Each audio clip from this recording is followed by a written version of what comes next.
ఢిల్లీలో చంద్రబాబుతో ప్రధాని మోదీ 5 నిమిషాలు మాట్లాడాక ఏపీలో రాజకీయ పరిణామాలు చకచకా మారిపోతున్నాయి. ఊహాగానాలు జోరందుకున్నాయి.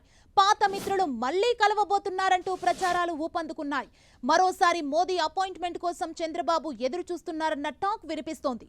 ఏపీలో టీడీపీ ప్రయోజనాల లక్ష్యంగా వ్యూహాలకు చంద్రబాబు పదును పెడుతున్నారని వాదన వినిపిస్తోంది. ఈ ఈక్వేషన్స్ చూస్తుంటే పాత మిత్రులు మళ్లీ కొత్తగా చేతులు కలపబోతున్నారా అన్న చర్చ ఏపీ రాజకీయాల్లో మొదలైంది. తెలంగాణ రాజకీయ పరిణామాలే చంద్రబాబును బీజేపీకి దగ్గర చేస్తున్నాయని రాజకీయ విశ్లేషకులు భావిస్తున్నారు. తెలంగాణలో లాభ నష్టాలు బేరీజు వేసుకున్నాక చంద్రబాబుకు కమలనాథులు దగ్గరవుతున్నారంటూ ప్రచారం జరుగుతోంది. అయితే మరోసారి ప్రధాని మోదీతో చంద్రబాబు సమావేశమైతే ఆ తర్వాత ఏపీలో టీడీపీ, బీజేపీ, జనసేన కలిసి పనిచేసే అవకాశాలు లేకపోలేదని ప్రచారం జరుగుతోంది. ఢిల్లీలో బాబు మోదీ మంతనాలతో పరిణామాలు నిశితంగా గమనిస్తోంది అధికార వైసీపీ. టీడీపీని టార్గెట్ చేస్తూ విమర్శలు చేస్తోంది.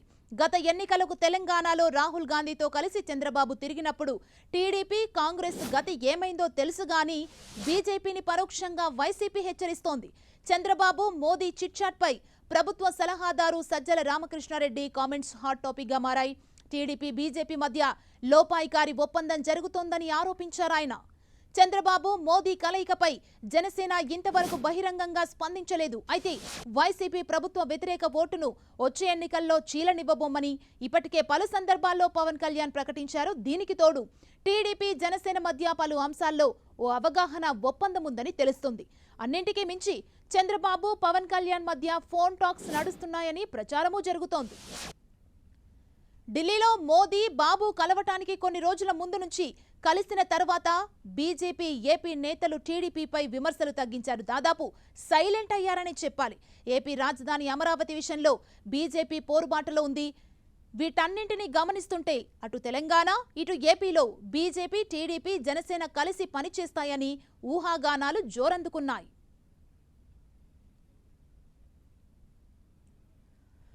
ప్రస్తుతం ఈ ఇష్యూ ఏపీ, తెలంగాణలో కూడా హాట్ టాపిక్ గా మారింది. ఇదే అంశానికి సంబంధించి మరింత సమాచారాన్ని మా ప్రతినిధి అందిస్తారు.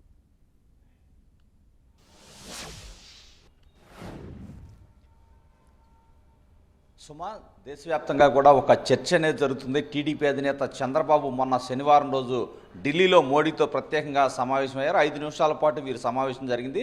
ఆ సమయంలో అనేక అంశాలు చర్చకు వచ్చినట్టు కూడా టీడీపీ వర్గాలు చెప్తున్నాయి. అయితే మోడీ మాత్రం మరోసారి ఢిల్లీ వచ్చి ప్రత్యేకంగా తన కలవాలని, అప్పుడు రాజకీయ అంశాలు మాట్లాడదామని చెప్పినట్టు కూడా టీడీపీ వర్గాల్లో ఒక ప్రచారం జరుగుతుంది. చంద్రబాబు కూడా మోడీ కాల్ కోసం వెయిట్ చేస్తున్నారు. ఆయన కార్యాలయం చంద్రబాబుకి సమాచారం అందించిన వెంటనే ఈయన ఢిల్లీ వెళ్ళి తాజా రాజకీయ పరిణామాలపై మోడీతో చర్చించే అవకాశం అయితే కనిపిస్తుంది. ఏదైతే గత 4 సంవత్సరాలకు కూడా బీజేపీకి చాలా దూరంగా ఉంటున్నారు చంద్రబాబు. ఎందుకంటే 2019 ఎన్నికల ముందు బీజేపీని ఏ విధంగా టార్గెట్ చేశారు, అదేవిధంగా ప్రధాని మోడీని కూడా టార్గెట్ చేస్తూ దేశవ్యాప్తంగా కూడా అనేక రాష్ట్రాల్లో బీజేపీ వ్యతిరేక ప్రచారం చేశారు చంద్రబాబు. తర్వాత గ్యాప్ అనేది అలాగే ఉంది. 2019 ఎన్నికల ఫలితాల తర్వాత బీజేపీకి దగ్గర అవ్వాలని చంద్రబాబు అనేక విధాలుగా ప్రయత్నించినప్పుడు కూడా బీజేపీ అధినాయకత్వం ముఖం చాటేసిన పరిస్థితి అయితే ఉంది. ఈ నేపథ్యంలో తాజా రాజకీయ పరిణామాలు ఏదైతే తెలంగాణ ప్రాంతంలో బలంగా వేణులుకోవాలని బీజేపీ భావిస్తుంది. ఈ నేపథ్యంలో తెలంగాణ బలోపేతం చేసుకోవడానికి బీజేపీ దానికి సంబంధించిన బ్యాక్గ్రౌండ్ వర్క్ చేస్తుంది. ఈ నేపథ్యంలోనే చంద్రబాబుతో దగ్గర అయితే కొంత తెలంగాణలో ప్రయోజనకరంగా ఉంటుందని వారికి వచ్చిన ఫీడ్బ్యాక్ నేపథ్యంలో చంద్రబాబును మచ్చిక చేసుకునే కార్యక్రమాలు అయితే బీజేపీ చేపడుతుంది. ఈ నేపథ్యంలోనే చంద్రబాబుని ఢిల్లీ ఆహ్వానించి మోడీ కూడా మాట్లాడడం జరిగింది. తదనంతరం టీడీపీతో స్నేహం చేసే విధంగా ఉంది. అదేవిధంగా చూస్తుంటే ఆంధ్రప్రదేశ్లో రాష్ట్ర బీజేపీ కూడా చంద్రబాబు అంటే గతంలో మండిపడేది. కానీ ఈ మధ్యకాలంలో చూస్తుంటే కనుక చంద్రబాబుని పలు సందర్భాల్లో పొగిడిన పరిస్థితిని కూడా చూసాం. ఏదైతే ఎన్డీఏ రాష్ట్రపతి అభ్యర్థి ముర్ము రాష్ట్రానికి ఏదైతే ఏపీ వచ్చి ఒక రిసెప్షన్ చంద్రబాబు అరేంజ్ చేశారో ఆ రిసెప్షన్లో కూడా ఏదైతే సోము వీర్రాజు కావచ్చు, జీవీఎల్ నరసింహారావు, చంద్రబాబు అంటే ఎట్టి పరిస్థితిలో కూడా ఆయన తీవ్ర స్థాయిలో విమర్శలు చేస్తూ ఉంటారు. వీరిద్దరు కూడా చంద్రబాబుతో చాలా సన్నిహితంగా వెలిగారు. అప్పటి నుంచి కూడా వీరి మధ్య సయోధ్య కావచ్చు, వీరి మధ్య స్నేహం కావచ్చు చిగురించిందని చెప్పుకోవచ్చు. గతంలో కూడా మరోవైపు చూస్తే కనుక వీరి మిత్రపక్షమైన జనసేన కూడా టీడీపీతో స్నేహం చేయడానికి చాలా రోజుల నుంచి ఎదురు చూస్తున్న పరిస్థితి ఉంది. పవన్ కళ్యాణ్ కళ్యాణ్ కూడా పలు సందర్భాల్లో ఆంధ్రప్రదేశ్లో ఈ అధికార పక్షాన్ని ఓడించాలంటే ఏదైతే ప్రభుత్వ వ్యతిరేక ఓటును చీలనివ్వకుండా చూడాల్సిన బాధ్యత నా పైన ఉందని చెప్పి డైరెక్ట్గా చంద్రబాబుతో కూడా ఆయన ఒక స్నేహస్తాన్ని అయితే బహిరంగంగా పంపించారని చెప్పుకోవచ్చు. చంద్రబాబు కూడా పలు సందర్భాల్లో ఎట్టి పరిస్థితుల్లో కూడా ఇటువంటి ప్రభుత్వాన్ని పడగొట్టాలంటే నేను ముందుంటాను, నాతో కలిసి వచ్చే వాళ్ళందరూ రమ్మని కూడా చంద్రబాబు పలు సందర్భాలు పిలిపించారు. ఈ నేపథ్యంలో బీజేపీ కావచ్చు, టీడీపీ, జనసేన ఈ మూడు పార్టీల మధ్య భవిష్యత్తులో మోడీని కలిసిన తర్వాత చంద్రబాబు మోడీతో మరో దఫా కలిసిన తర్వాత వీరి స్నేహానికి మరోసారి బీజం పడే అవకాశం ఉంది. ఎందుకంటే గతంలో కూడా 2014లో కూడా ఈ మూడు పార్టీలు కలిసి ఫైట్ చేసిన పరిస్థితి ఉంది. అంటే జనసేన ఆనాడు పోటీ చేయనప్పుడు కూడా పవన్ కళ్యాణ్ ఈ రెండు బీజేపీ, టీడీపీ కూటమికి మద్దతు ఇచ్చారు. ఆ 2014 ఎన్నికల్లో కూడా ఆ విధమైన ఫలితాలు కూడా మనం చూసిన పరిస్థితి ఉంది. ఈ నేపథ్యంలో తర్వాత 2019లో గ్యాప్ వచ్చి ఎవరికి వారే వెళ్ళారు. మరోసారి ఏదైతే మోడీని చంద్రబాబు కలిసిన తర్వాత వీరి స్నేహం చిగురిస్తుందనే ప్రచారం అయితే ఆంధ్రప్రదేశ్ అంతా జరుగుతుంది. మరోవైపు చూసుకుంటే కనుక పలు అంశాల్లో జనసేన, టీడీపీ కూడా కలిసి పనిచేస్తున్న పరిస్థితి. అంటే బహిరంగ కలవనప్పటికీ కూడా కొన్ని అంశాల ప్రాతిపదిక వారు తీసుకున్న ఎజెండానే వీరు కూడా ఇంప్లిమెంట్ చేస్తున్న పరిస్థితి మనకు కనిపిస్తుంది. మరోవైపు చంద్రబాబుతో కూడా ఎప్పటికప్పుడు పవన్ కళ్యాణ్ ఫోన్ కాల్స్లో మాట్లాడుతున్నారని కూడా ఏదైతే రాజకీయ వర్గాలు అయితే చెప్పుకుంటూ ఉన్నాయి. అదేవిధంగా చూసుకుంటే ఇక్కడ జరిగే పరిణామాలు ఢిల్లీ కేంద్రంగా ఆంధ్రప్రదేశ్ రాజకీయాల్లో ఒక కీలక మలుపు తిరిగిపోతున్నాయనే సంచలనమైన విషయాలు కూడా తెలుస్తూ ఉన్నాయి. ముఖ్యంగా ఆంధ్రప్రదేశ్లో ఉన్న అధికార పార్టీ తీవ్రస్థాయిలో ఈ అంశాన్ని వైసీపీ తీవ్రస్థాయిలో మండిపడుతుంది. ఏ విధంగా మోడీని గతంలో చంద్రబాబు దూషించారు, ఇప్పుడు ఏ విధంగా ఆయనకి దగ్గరికి వెళ్ళి ఆయనతో ఒక ఫోటో దిగి అనవసరమైన ప్రచారం చేసుకుంటున్నారని కొంత ఒక రకంగా అధికార పార్టీ ఉలుకుపాటు అయితే మనకి ఇక్కడ కనిపిస్తుంది.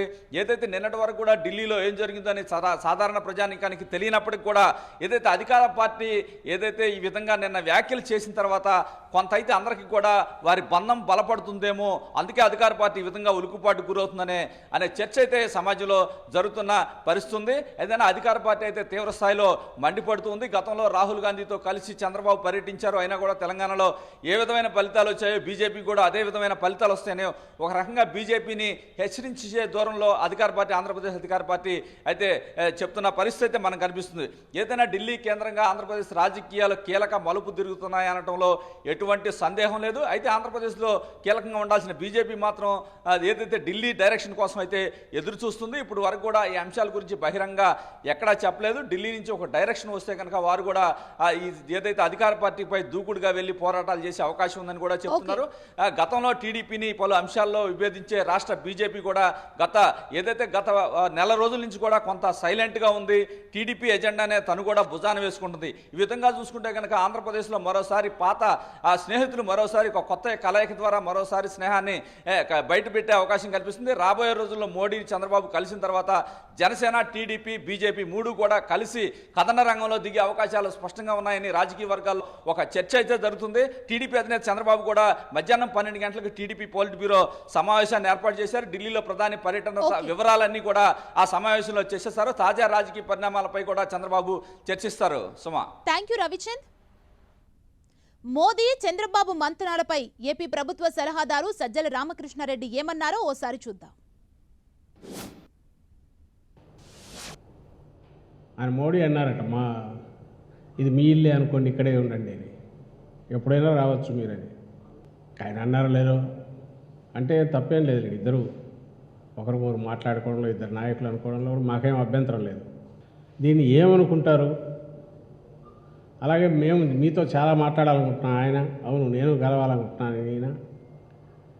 దీన్ని బట్టి ఏమవుతుందంటే 2 అనాలిసిస్లు వరుస పెట్టి రేపు రాబోయే ఎన్నికల్లో బీజేపీకి తెలంగాణలో ఉపయోగపడే రకంగా చంద్రబాబు అండ్ ఎవరు మన పవన్ కళ్యాణ్ ఓటు బ్యాంక్ ఉంది, అదంతా మీకు ఇస్తాము, మీరు ఆంధ్రాలో మాకు ఏదైనా ఇవ్వండి అని ప్రయత్నం జరుగుతుంది.